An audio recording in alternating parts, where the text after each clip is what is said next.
Alors, cette vidéo concerne le théorème de Pythagore. Le théorème de Pythagore, il s'utilise dans un triangle rectangle et il sert à calculer des longueurs. En général, voilà, on a un triangle rectangle, on connaît deux longueurs et la longueur de deux côtés, on cherche le troisième côté.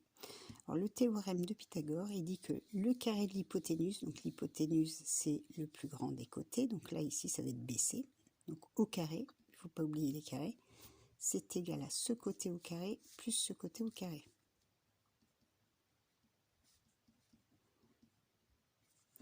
Voilà. À partir de là, on peut calculer des côtés, des longueurs de côté. Par exemple, si je sais que ce côté mesure 3 et que ce côté mesure 4 et que je sais que j'ai un triangle rectangle, je vais écrire et je cherche BC. Je vais écrire que BC au carré est égal à AB au carré, c'est-à-dire 3 au carré. AC au carré, c'est 4 au carré. 3 au carré, ça fait 9. 4 au carré, ça fait 16. Du coup, ça fait 25.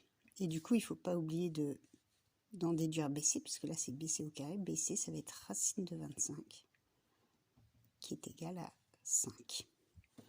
Voilà, j'ai pu calculer le côté BC.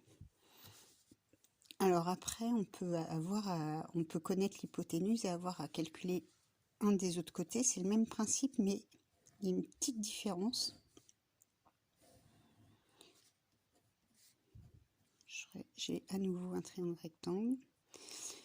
Imaginons, je connais, je vais reprendre les mêmes noms, ça sera plus simple. 5 et 4, et je cherche AB. Donc je réécris la même chose. L'hypoténuse au carré est égale à AB au carré plus BC au carré. Mais cette fois-ci, l'hypoténuse, je la connais, c'est 5. AB, c'est ce que je cherche. BC, c'est 4 au carré. Du coup, ça fait 25 qui va être égal à AB au carré plus 16. Et du coup, AB au carré, ça va être 25 moins 16. Là, je vais faire une soustraction. Je fais l'hypoténuse au carré moins le côté que je connais au carré. Ça fait 9. Et du coup, AB est égal à racine de 9, c'est-à-dire 3. Voilà, donc l'égalité, c'est toujours la même. L'hypoténuse au carré est égale à la somme des carrés des deux autres côtés. Quand on cherche l'hypoténuse, on va devoir faire une addition, celui-là au carré plus celui-là au carré. Quand on cherche un des deux autres côtés, on fait une soustraction, on fait l'hypoténuse au carré moins le côté qu'on connaît au carré. Ensuite, il y a la réciproque du théorème de Pythagore. La réciproque sert à prouver qu'un triangle est rectangle. Donc imaginons j'ai un triangle. Du coup, je connais toutes les dimensions.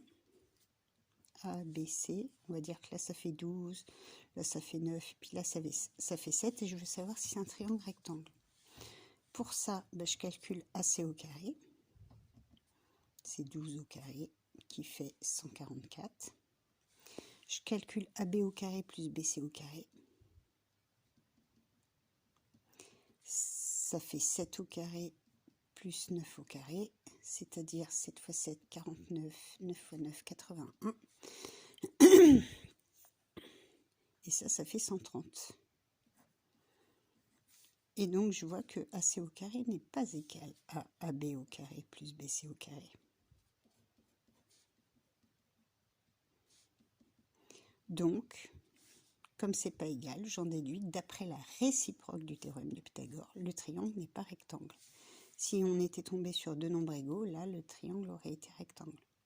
Alors, attention, il ne faut surtout pas écrire directement AC au carré.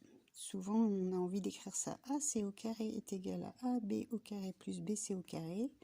On remplace. Donc là, ça fait 144. Là, ça fait 49 plus 81. Et on arrive à un truc comme ça.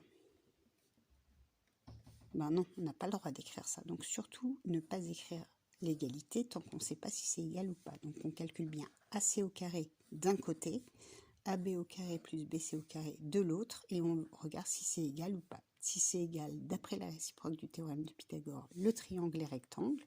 Ici, ça serait en B, puisque l'angle droit, il est forcément commun aux deux plus petits côtés.